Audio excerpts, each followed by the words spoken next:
Jakob Ingebrigtsen has just smashed Daniel Koeman's 28-year-old 3000m world record with a time of 7 minutes 17.55 seconds in the Silesia Diamond League.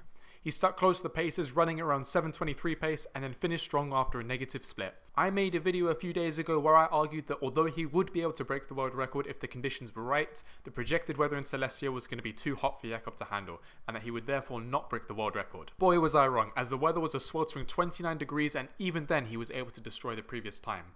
This race started off with Jakob hitting the front in the first lap and tucking behind the pacers. The pacers had been asked to take the race through the first and second kilometre at 2 minutes 27.5 seconds per kilometre, which would result in a final time of 7:22.5 if the pace was kept constant throughout the race.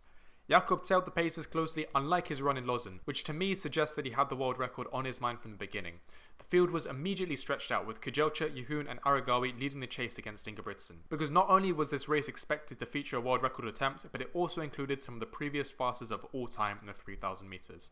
For instance, the fourth fastest 3k runner of all time, Yomif Kejelcha, who had previously gone neck and neck with Jakob Ingebrigtsen in the 2023 Prefontaine Classic, was also in this race. In the second kilometre, Jakob began getting closer and closer to the pacemakers, tailing them viciously, and you could see that he was raring to go. He stayed patient though, and after the last pacemaker dropped out, Ingebrigtsen began to wind up the speed nicely.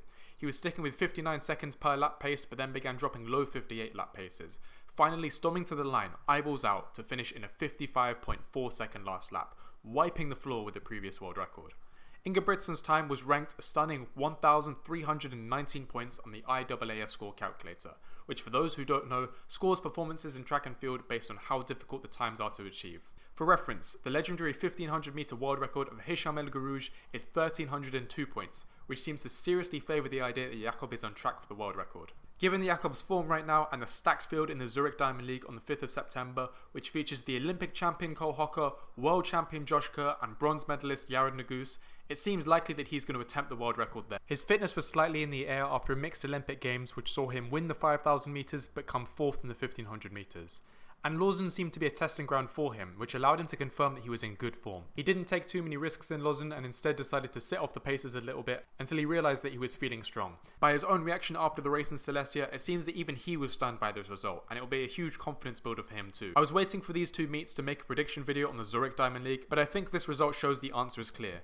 When he has paces, Jakob is untouchable. At this stage, it feels to me like the Zurich Diamond League isn't a case of who will win. It's a case of how much will Jakob win by. And if he decides to go for it, I see Jakob winning the Zurich Diamond League with a new world record. But we'll just have to wait and see. If you want to see how Jakob Ingebrigtsen beat the Olympic champion Cole Hocker in the Lausanne Diamond League a few days ago, then click on this video here.